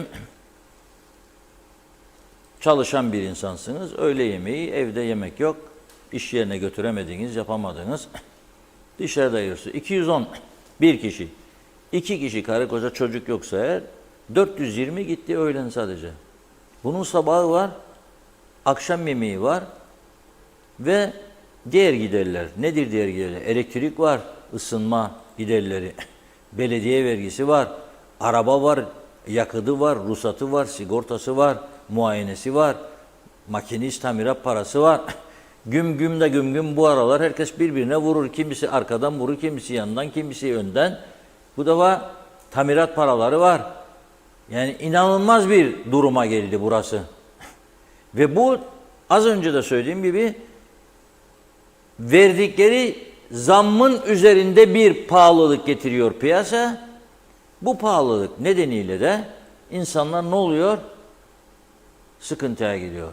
Enflasyon bu yıl içerisinde daha yüksek rakamlara ulaşacak. Kaçınılmaz. Enflasyon oranında da maaş artışı vermek zorunda mı hükümetler? Öyle. Kim isterse gelsin, halkı ezdirmeyiz diyorlar. Öyle demesi lazım çünkü oy var. Seçim var. Bu sene parti seçimleri de var. Bak söyledim, Yeniden Doğuş'un var, Demokrat Parti'nin var, UPP'nin var. 3 koalisyon ortağında kurultay var bu sene. Bu sene Kılıçlar Kalkanlar konuşacak. Çok iddialı bir dönem olacak yani. Evet, şimdi dedi ki sadece vatandaş şikayet eder. Pahalı. Bir de madalyonun öteki tarafı var. Acaba esnaf ne kadar memnun? Yani küçük işletmeler vardır. Konfeksiyoncu, hediyelik eşya satanı var, ayakkabıcı var, bilmem ne var. Onlar ne diyor acaba? Evet, Ömer Kadiroğlu esnafla görüştü bugün. O röportajları da izleyelim. Sürekli artıyor, yükseliyor. Asgari ücret yükseldi. Bununla beraber elektrik de yükseldi. Nasıl yansıyor işlerinize? Küçücük bir indirim yapıldı ama onu da söyleyin yani. Evet. Tüp gaza küçücük bir indirim yapıldı sağ olsun. Bu artışlar işlerinizde nasıl? Şimdi şöyle, asgari ücretin erken ve kavgasız belirlenmesi piyasaya bir umut pompaladı birkaç gün. İnsanlar daha umutlu. Yani güzel bir artış oldu çünkü biliyorsunuz. Böyle bir coşku yaşandı aslında. Yaşanıyor da. Diğer söylediğiniz dövizin tırmanması veya fiyatların artması zaten bunlar her zaman söylediğim gibi bizim yani KKTC'nin, hükümetin elinde değildir. Nedenini biliyorsunuz yani biz Türk lirası kullanıyoruz. Türk lirası değer kaybettiği sürece hep birlikte bundan etkilenmeye devam edeceğiz. Bu bir tarafa bunu koyuyoruz. Diğer tarafta asgari ücretin yükselmesi ile zaten fiyatların artması kaçınılmazdır. Yani biliyorsunuz iş gücü, personel maliyetleri %52. Bu çok zamandan beridir verilen bir oran değildir. Bunlar için ne yapılacak? Tabii ki de her şeye ki kendileri başladı önce süt sanırım kooperatif fiyatları açıkladı. Elektrik siz söylediniz vesaire vesaire zincirleme her şeye fiyat artışı gelecek. Ne olacak? Birkaç ay bir soluklanma asgari ücretle çalışanlarda sonra yine ahvak sonra yine yükselme böyle bu bir kısır döngü diyorum artık ben buna. Yani stabil bir para birimimiz olsa, güçlü bir para birimimiz olsa ve fiyatlarımız artmasa, asgari ücretimiz de artmasa daha mutlu olacağımızı düşünüyorum. Ama bunun için şu an bizi yönettiğini zannedenler bunun adımını bile atacak güçte değiller. Yani bunu bir plan yaparsın dersin 5 yıl 10 yıl sonra biraz daha istikrarlı bir şeye geçeyim yok öyle bir dünya. Bizimkiler sadece maaş ödemeyi bilir. Asgari ücreti belirlenmesine yardım eder. Bunları haber yapar ve hükümet edip yönettiklerini zannederler. İşlerinizle alakalı ileriyi veya bir çıkış yolu görebiliyor musunuz? Yani şöyle söyleyeyim, artış tabii ki dediğim gibi piyasaya yansıyacak, yansımaya devam edecek, giderek azalarak. Fakat bugün bu adanın ekonomisi sadece hükümetin verdiği parayla dönmüyor. Dıştan gelen ciddi bir para olduğunu bunu sokaktaki vatandaş da neredeyse çocuk da biliyor. Bundan dolayı işlerimizde şu güne kadar bir yavaşlama, bir geriye gitme olmadı. Olmayacağını da umarak yola devam ediyoruz. Biz özel sektör olduğumuz için ilk önce zaten etkilenenlerden biri de biziz. Ama baktığımızda döviz asgari ücrete göre o kadar yükselme yaşanmadı dövizde. Biz yine altınımızı aynı ücretten, gözlüğümüzü aynı ücretten, saatimizi aynı ücretten satıyoruz. Ama personelimizi 2 katı ödememiz gerekiyor. Helali hoş olsun. Yani biz ödemede sıkıntımız yok ama biz her şeyi aynı ücrette satarken, bizim gelirimiz aynı olurken 2 katı şekilde personelimizi ödediğimizde biz niye çalışıyoruz? Biz şu anda personelimizi ödemeye çalışırız. Hiçbir kar marjımız olmadan sadece personelimize çalışır durumdayız yani. Özel sektör olarak hiç bize sahip çıkılmadığını düşünüyorum. Marketler desek 2 katı 3 katı fiyatlar yaptı. O da çok saçma. Şu anda döviz o kadar artmadan neden bu kadar yüksek fiyatlar olması bizi inanılmaz şaşırtıyor. İnsanlar marketlere bu parayı verirken gelip neden altın alsınlar ki zaten? Yani bizi tamamen bitirmeye yönelik oynanıyor diye düşünüyorum. Çok da şikayetçiyim açıkçası. Kesinlikle ileriyi göremiyoruz. Kesinlikle dibi görüyoruz. Dibi zaten gördük. Dibini görmeye başladık. Yani günün sonunda yerli halkın, yerli iş sahiplerine hiçbir katkıda bulunmadıkları için elinde sonunda yerli halk da, yerli çalıştıran da bulamayacaklar. Yerli üretim olmadığı gibi en sonunda biz de batıp gidecek. Madem buysa istedikleri gemide hep beraber batıp gideceğiz. Birçok vatandaşımız dar gelirli, orta gelirli insanlarımız aldıkları ücretlerin ve ceplerindeki paralarının artık bir şey alıp kenara koymaktan daha ziyade geçinmek, barınmak, yemek, içmek anlamında bile yetmediğini bütün halkımız söylüyor. Doğru mudur? Evet, doğrudur. Ülkede çok ağır fakat tedbiri alınmamış bir ekonomik kriz yaşıyoruz. Bugün elektrik 1-1,5 sene önce 1 liraydı, 99 kuruştu. Bugün 7 lira, 7,5 lira bantına geldi. Yani %600-700 bir yükselme oldu. Bu da piyasaya çok büyük etkisi, olumsuz yönden etkisi oldu. Bu elektrik zamları hem gıdaya hem emek iş gücüne, ülkedeki tepeden tırnağa bütün iş hayatına ve iş kollarına çok ağır olumsuz etkileri vardır. Elektrik fiyatlarının çok yüksek olması. Dövize baktığımız zaman şu anda 200 lira yaklaşık olarak 1 sene 2 sene öncenin 10 lirasına düştü. Yani hiçbir değeri kalmadı. Alım gücü kalmadı. Market, bakkal, bizim gibi iş yerlerinize geldiğiniz zaman en ufak bir alışverişiniz en az 200-300 lira. TL'nin alım gücü düştü. Aslında döviz yükselmiyor. TL değer kaybediyor sürekli. Bu da maliyetlere ve iş hayatına olumsuz yönde yansıdığı için sürekli bir fiyat artışı ve paranın ağırlığının her geçen gün düşüşünü üzülerek seyrediyoruz. Şu anda ülkedeki bütün pahalılığın nedeni olarak her ne kadar marketler görülüp toplum bize antipatik baksa da biz bu hayatın gerçeğiyiz. 3 liraya aldığımız malı 4'e satıyorsak şimdi 8'e alıp 9'a satıyoruz. Herhangi bir şey yapmaya veya almaya çalıştığımız zaman tedirginlikle alıyoruz. Çünkü gelişme ve iş yerlerimizi geliştirme anlamında çok maliyetler yükseldiği için bunu ödeyebilir miyiz korkusu var. Şu anda hani ülkede bir laf var, sinne gülle geçsin anlamında. Hiçbir iş yerlerimize yatırım yapmıyoruz. Daha önceki atıyorum yani bu iş yerinde daha önce 13 kişi çalışıyordu. Şu anda 5 kişiyle idare ediyoruz. Tamamen küçülmeye ve durumu kurtarmaya yönelik çalışıyoruz. Hiçbir yenileme, değişim, geliştirme konusunda önümüzü çok karanlık görüyoruz. Çünkü gelirimiz giderimizi karşılamıyor yani. Ülkemizde yaşanan saygısızlığa yoruldum. Sürekli aynı şeyler, elektrik fiyatlarının artması, hayat pahalılığı, işte asgari ücret ne olacak, ne olduğuydu, yettiğimizdi, yetmediğimizdi. Yani yorulduğu bunlardır. Ve hiç daha şu anda herhangi bir şey 45 yıldır değişmedi. Vatandaşın üzerinde büyük bir ağırlık ve aynı şekilde yine bugüne geldik.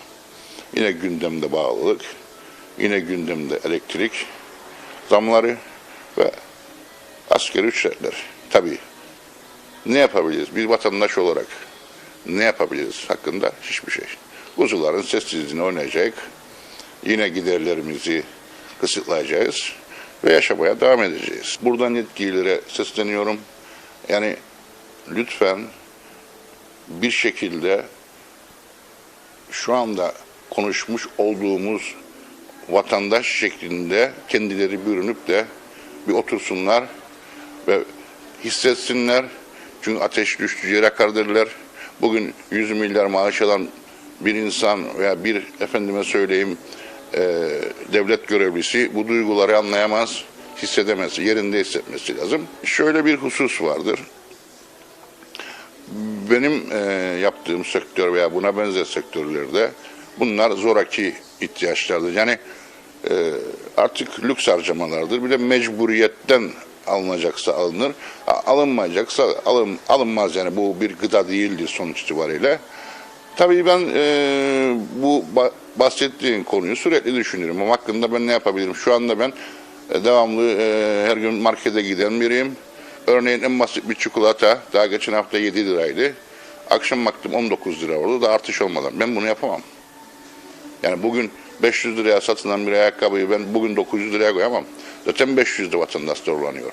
Ama gıda şekliyle baktığında ve elektrik şekliyle baktığında bunlar zorunlu ihtiyaçlardır. Belki adamın canı çekmez, bir çikolata almaz veya çocuğunu alır. O ayrı bir şey. Ama günün sonunda burada bizim sektörde gelişi güzel artış yapamayız yani ürünlere. Bu şekilde bu seneyi de nasıl atlatacağız diye kendi içimizde yıpranmadan zararsız bir şekilde kâra da geçtik. Nasıl önümüzdeki sezonu açabiliriz diye düşünmek zorundayım yani.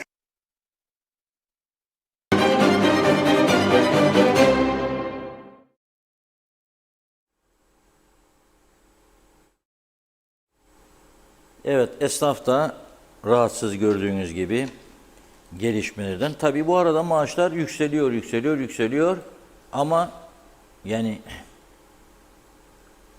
24 bin lira daha ay sonu alacak insanlar, asgari ücretliler. Kamuda çalışanlar, emekliler %50 artışı ay sonu alacak. O maaşlar daha gelmeden cepte erimiş vaziyette. En önemli sorun budur.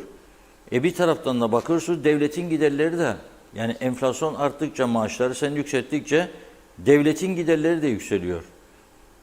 Ve bu giderleri devlet eğer piyasa durgunluğa girerse, eğer insanlar kazandıklarıyla ancak da karınlarını doyurursa ve esnaf iş yapamaz duruma gelirse senin devlet olarak gelirlerin, vergi gelirlerin daha da düşecek. Zaten en büyük tehlike önümüzde bu yıl için bana göre bu. Devletin gelirleri düşecek. Belirli sektörlerden para toplayabiliyor devlet ama o sektörler ayakta kalabilecek mi onlar da, o da belli değil. Yani bu güneye akış yanlış politikaların sonucudur. Adamlar o tarafta etin fiyatını 8 euroya verebiliyor. 1 kilo kıymayı sen bu tarafta 2 kat fiyata verebiliyorsun. Ve bu da tabii ciddi bir pahalılığa yol açıyor. Peki merak ediyor musunuz? Kamuda maaşlar bu son düzenlemeye göre ne olmuş? Yani devletin işi zor diyorum o yüzden.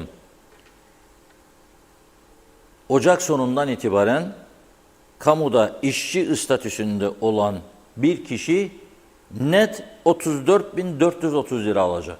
Net 34.430. Kamuda memur olan kişi 36.870. Yüksek öğrenimli memur ise kamuda 39.975, yani 40.000 lira yaklaşık. Öğretmen 42.170. Pratisyen hekim 65.959. Uzman hekim 76.450. Şube amiri 57.360. Siyasi atama müdür olursa 77.600 lira. Peki mebuslar, bakanlar, bakmayanlar ve Cumhurbaşkanı maaşları. Müsteşar 92.760 net. Milletvekili 129.920. Bakan da hemen hemen bu rakamlardadır. Cumhurbaşkanı 149.315 Turkish lira. Tabii bu 149.315 lira bugünkü Cyprus Mail gazetesinin haberine göre, ki çok iyi gazetecilik yapıyorlar, onu da itiraf edeyim, tek taraflı kendilerini vermiyor. Verirken bizi de veriyorlar daima. Mesela bizim asgari ücret yükseldiğinde Avrupa Birliği üyesi ülkeler içerisinde ne durumda olduğumuzu da araştırıyorlar. Bizden daha az asgari ücretli olan var mı onu da buluyorlar. 5 ülke Avrupa Birliği üyesi bizim altımızda olduğunu yazıyorlar asgari ücretin. Slovenya, Latvia, ne bileyim Romanya, Bulgaristan bizim altımızda. Bunu da öyle yapmışlar. Kendi cumhurbaşkanlarını öne çıkarmışlar. Onunla ilgili bir haber yayınlamışlar ama en son paragrafına bizim cumhurbaşkanımız da koyup bir de öyle kıyaslama yapmışlar. Şimdi önce Rum Cumhurbaşkanı'na bakalım. Nikos Christodoulidis Avrupa'nın zengin cumhurbaşkanlarından biridir diye başlık atmışlar. Nikos Christodoulidis Avrupa'nın zengin cumhurbaşkanlarından biri diyorlar. Neden?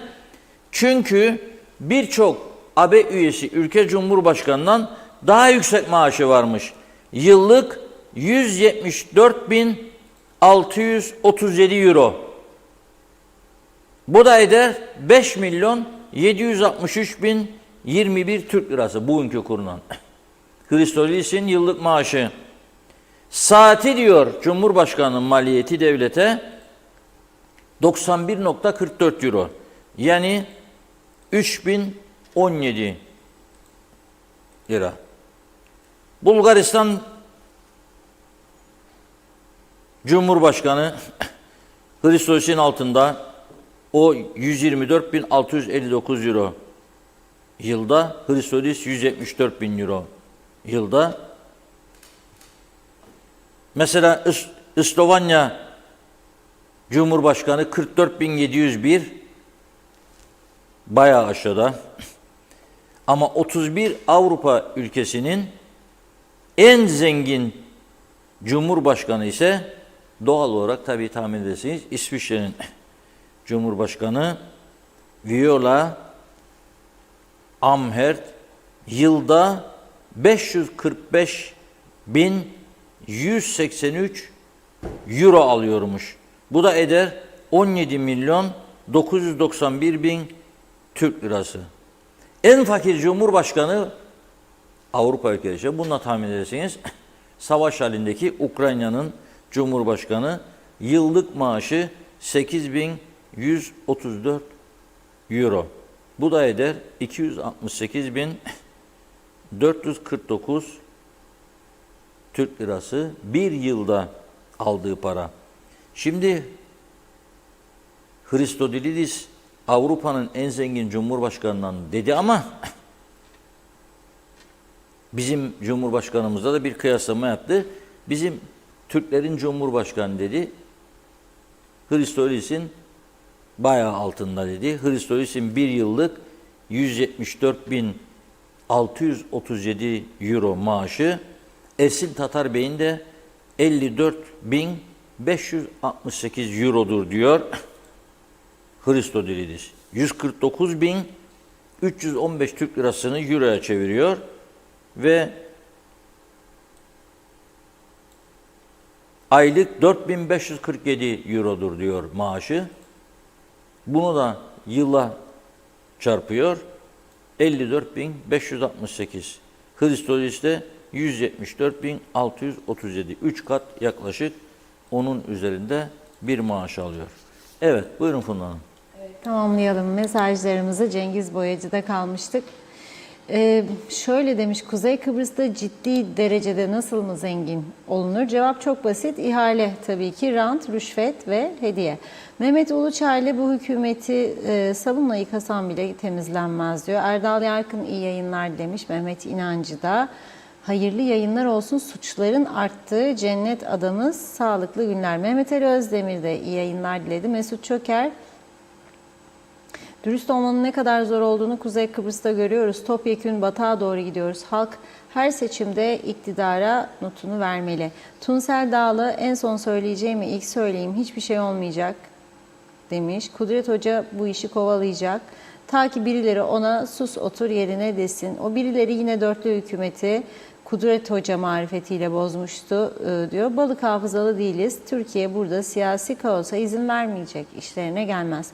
Döneşaş, Elif Osman iyi yayınlar diledi. Döneşaş, asgari ücret arttı ama diyor biz almadan zamlar çok yükseldi. Umahan Davulcu da hayırlı akşamlar dilemiş. Zehra Sencer de Karpaz'dan sevgilerimle süpersiniz diyor. Hiras Siva, Kudret Hoca bir değerdir, bunu da bilen bilir. Gücel Barbaros, bu ülkeye girişleri durduramazsanız hiçbir zaman hayretmez.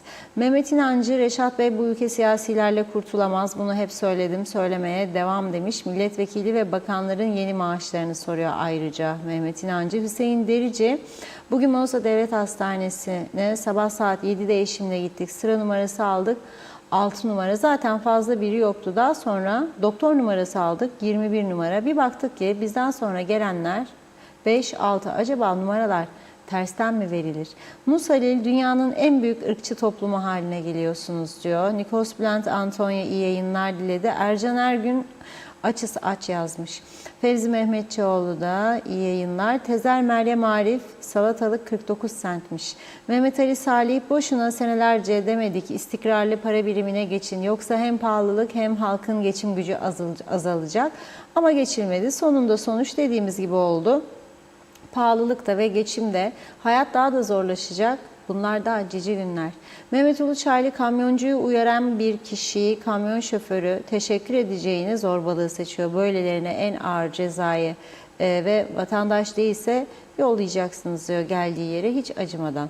Turgay Gezen insanlar şikayet edip duruyor ama hafta sonu bir genel seçim olsa aynı zihniyete tekrar ülke yönetme yetkisi vermek için de partilerin peşinde pervane oluyor. Pek tabii ki bunu memleket adına daha iyi bir düzen için değil, kendi düzenleri daha da iyileşsin diye yapıyor. Bu memlekette nüfus yapısı bozulduğu için hakem seçmen diyebileceğimiz bilinçli seçmen çok az kaldı. Onların sayısı da sonucu değiştirmeye yetmiyor. Genelleme yapmak istemiyorum ama ben şahsen düzenden memnun olmadığını söyleyip şikayet eden birçok insanın samimiyetine inanmıyorum. Hasan Nihat Erduran avroya geçiliyormuş istikrar için. Doğru mu dedi. Celal Harun çok uzundu mesajınız. Biraz kısalttım. Ülkemizde Kemal Sunal gerçeği.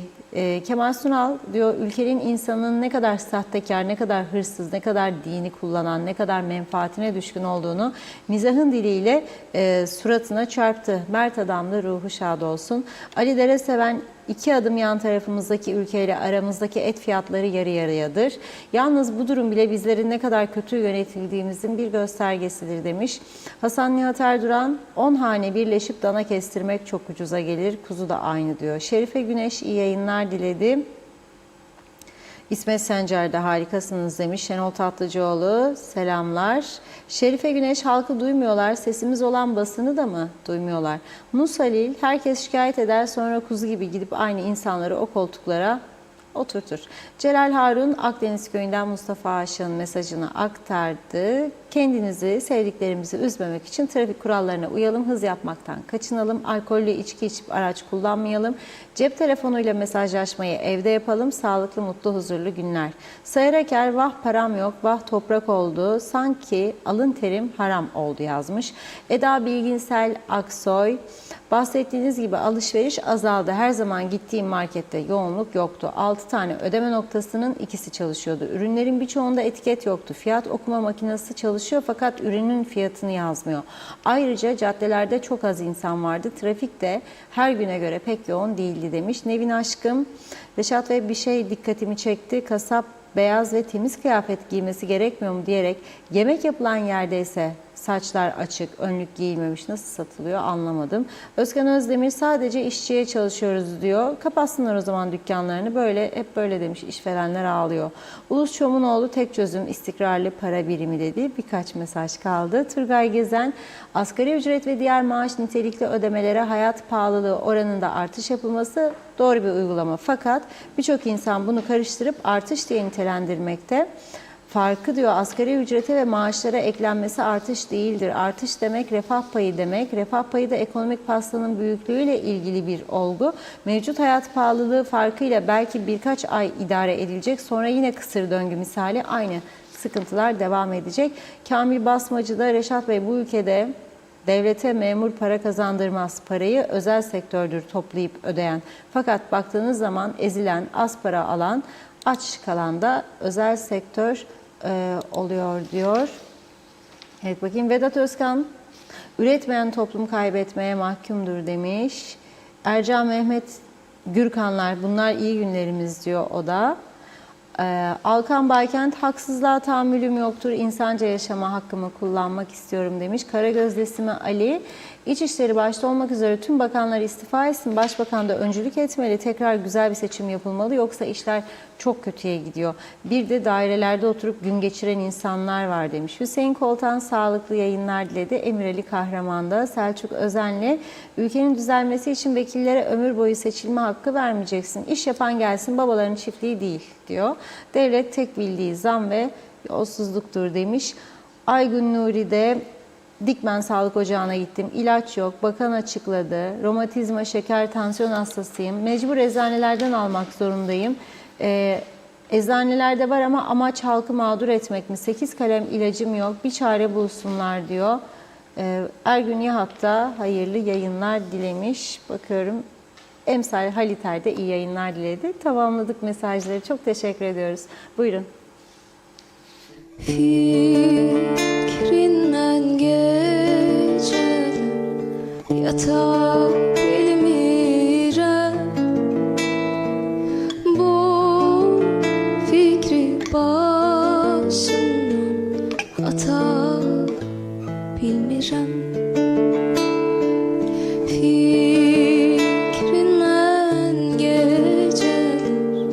yata bilmirəm. Bu fikri başımdan ata bilmirəm. Neyləyim ki sənə çata bilmirəm. Neyləyim ki sənə çata bilmirəm.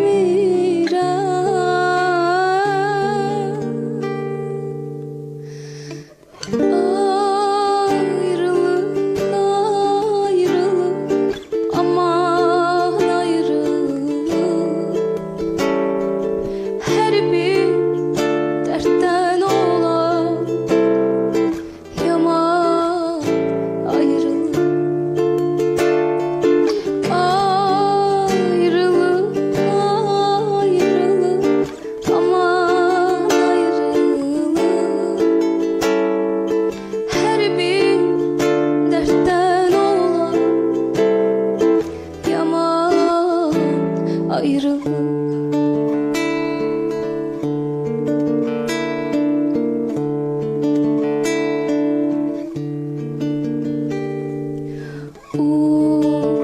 Uzundur içinden kara geceler. Bilmirəm mən gedim hara geceler. Uzundur içinden kara geceler. Bilmirəm mən gedim hara geceler. Vurubdur kalbime yara geceler. Vurubdur kalbime yara geceler.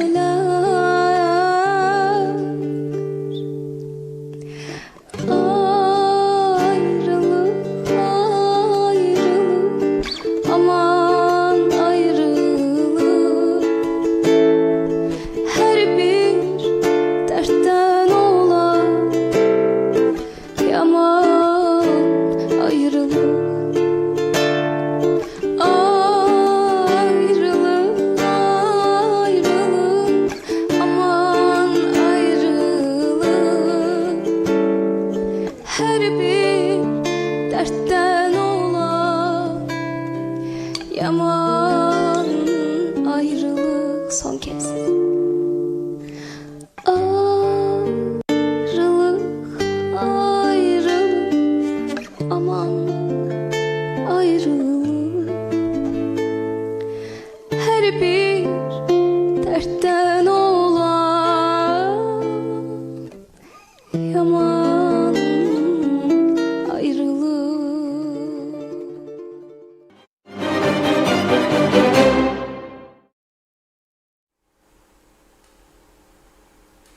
Evet, şarkımızı da dinledik. Soranlar var tabii, birkaç gündür şarkı dinletmiyoruz. Çok yoğunluk var. Şarkıya sıra gelinceye kadar program saati doluyor. Dolayısıyla 2 gün aradan sonra bugün şarkımızı da dinledik ve programın sonuna geldik. Tabii dinletemediklerimiz var. Bir de kısa video geldi. Böyle görüntüyü arkadaşlarımız hazırlayabilirse verirler. Haspolat'tan geçen bir izleyicimiz yazıyor. Videoyu da o çekmiş. Güngör çöplüğü dolduğu için Haspolat tarafına götürüp döküyorlar diyor çöpleri. Ve yakıyorlar orada. Korkunç bir duman çıkıyor. Zehirleniyor bütün bölge insanları. Ama tabii kimin umurunda acaba? Kimin umurunda? Yani zehir soluyor insanlar. Kimse farkında değil. Belediyesi var, Çevre Bakanlığı var, Varoğlu var ama icraat yok maalesef. Yani bunun bir önlemi yok mu? Bu çöplük neden doldu, nasıl doldu, ne zaman tekrar bu çöplük tam aktif hale gelecek? Neden bu çöpleri Haspolat'a döküyorlar? Yani bu gidişat değil tabii. Herkes de biliyor ama maalesef önlem almıyorlar. Bir önemli konu vardı. Bununla kapatmak istiyorum bugün. Güney Kıbrıs'ta bir anket yaptılar. Şimdi bizim devletimizin ajansının verdiği haber, Rum basın özetlerinde bunu dün vermişti. Akel Partisi ilk sıraya yükseldi diye, Komünist Akel. Tamam, bu doğru bir haberciliktir ama bizim açımızdan, Kıbrıs Türkler açısından ve aynı zamanda çözüm isteyen Kıbrıs Rumlar açısından Agel'in %20 daha önce birinci parti olan DİSİ'nin, yani Nikos Anastasiadis'in başkanı olduğu geçmişte, şimdi de Meclis Başkanı Anna Dimitriou Hanım'ın başkanı olduğu DİSİ Partisi'nin biraz önüne çıktı Agel kamuoyu araştırması, çünkü muhalefet yapıyor. %20 o, 18,5 DİSİ. Ama daha önemli bir rakam vardı orada. Üzerinde durulmadı bunun kimse tarafından. Halbuki tekrar ediyorum, bizim açımızdan olduğu kadar Kıbrıs Rumlar açısından da son derece önemli, çözüm, barış isteyen, savaş istemeyenler açısından. O da bir hafta önce KKTC Bakanlar Kurulu'nun terör listesine aldığı faşist elam. Bunlar 100 tane delidir diyordu bize bazı Rumlar. 100 tane deli dedikleri elamın aslında 100 olmadığı, binler olduğu ortaya çıktı. Daha sonra siyasallaştılar. 4 milletvekiliyle parlamentoya girdiler. Cumhurbaşkanı adayı oldu parti başkanları. 50 binin üzerinde oy aldı. Şimdi de çıkan sonuçta 3. parti olmuş elam. %12,5. Düşünün siz, 100 deli dedikleri parti, yani daha doğrusu ırkçı örgüt, şu anda %12,5 oyları o duruma gelmiş vaziyette. Bu da Kıbrıs açısından bana göre son derece tehlikeli bir gelişme, ırkçılığın artması açısından. Evet, bugün bu kadarla noktalıyoruz. O videoyu bulamadı arkadaşlar, herhalde gönderdim. Görmüyorlar, hatta devamlı takip etmiyorlar. Ben başka bir arkadaşa rejiye diye gönderdim. Yarın kısmetse yayınlarız. Zaten bugün Temizada'dan gelen bir video vardı. Yine temizlik yapmışlar. Onu da yarına bırakıyoruz. Mübarek Cuma günü inşallah maşallah yeniden birlikte olduğumuzda onları yarın sizlere yayınlarız. Evet. Teşekkür ediyoruz ve evet, tamamladık sevgili izleyenler. Yarın yine aynı saatte görüşmek üzere. Hoşça kalın.